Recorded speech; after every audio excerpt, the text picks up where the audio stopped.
This is life and enterprise management. And so as a result, we want to make sure we work on both. We want to create a system that allows you to succeed in both areas, life and your enterprise. By the way, which one would you say is more valuable? Which one? That's not how most people live the game. Most people make it the enterprise. And as they make it the enterprise, they wake up and they have a tremendous amount of economic success if they're successful. And what's ironic is what makes you successful may not make you fulfilled.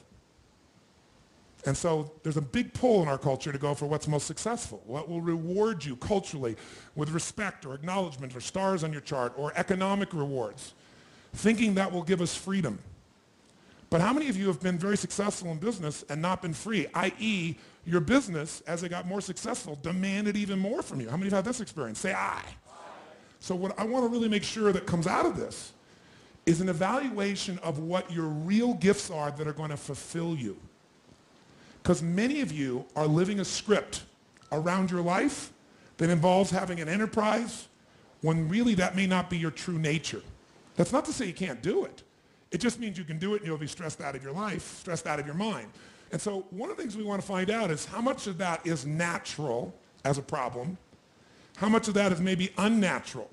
Unnatural meaning you're having problems right now that you shouldn't be having at this stage of development.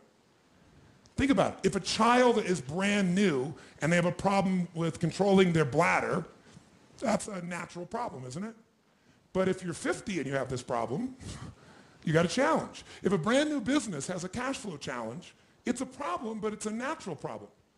If it's a business that's been around 5 or 10 years and it's got a cash flow problem, you got a real abnormal problem. Maybe you got a problem that's even life-threatening to the business. How many follow what I'm talking about here? Sometimes those problems have to do with the fact that you don't understand the stage of development you're in. The most important element is for you to be able to do this, to be able to establish, most importantly, where you really are in your life today. Where are you? And where do you really want to go? What's going to create this extraordinary life? And to look at it brand new. Because some of you right now, if you continue the direction you're going, are going to be successful and unfulfilled, unhappy, and stressed. Because once we get, into a dream, then that dream starts to take on a life of its own. It gives us juice, it gives us energy. But how many of you ever got the dream, achieved your goal, and then thought, is this all there is? How many have had this experience? Say aye. That's more painful than not even achieving it. Because now you've done everything, you've worked it out, and you're successful, and you're not happy. So for some of you, you're going to need to take a look at that. Michael Gerber, the guy that wrote the E-Myth, talks about why so many businesses, young businesses fail. And one of the things he says is most people are not really entrepreneurs, but they think that's what they should be. They think that's the sexy thing. That's the most attractive thing. That's the best answer. And what I say to you is you got to separate the vehicle from the outcome. What is it that's going to truly fulfill you? What is it that's going to give you that extraordinary life? What's going to make things magnificent on your terms, not somebody else's terms, not your father, your mother, your background? What is that really? Separate the vehicle, because there's many ways to get to that vehicle. I was here in town just the other day, and I met a gentleman over here, Steve Wynn's a good friend of mine, who started, who basically built most of Las Vegas. And he built just recently, the Wynn Casino, not a few years back, $2.7 billion hotel. The most expensive individual building ever individually financed. To give you an idea, the first estimates on the rebuilding of the World Trade Centers were 1.7 billion, 2.6 billion for a hotel, right? And this man has the ability to take large risks, and he has the ability to really succeed in a major way. But I bring that up because I was in town, and for our new home, we have these hot springs, we're getting some really large crystals, and there's a guy in town who has this crystal shop, right? But you got to make an appointment to see the guy.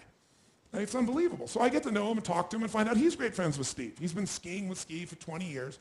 This guy used to have this business. He sold the business, didn't actually make that much money, but he was tired of the stress of the business. And he said, I'm just going to do what I love. And what I love to do is ski every day.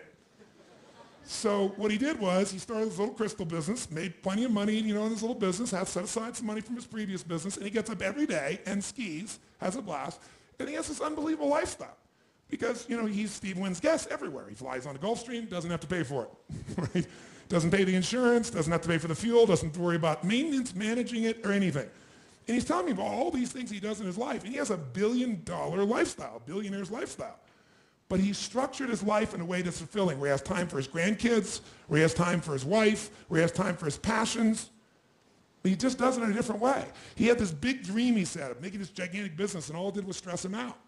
Now, I'm not saying that's the answer for you, but I'm saying sometimes you got to reevaluate what's going to really make you fulfilled.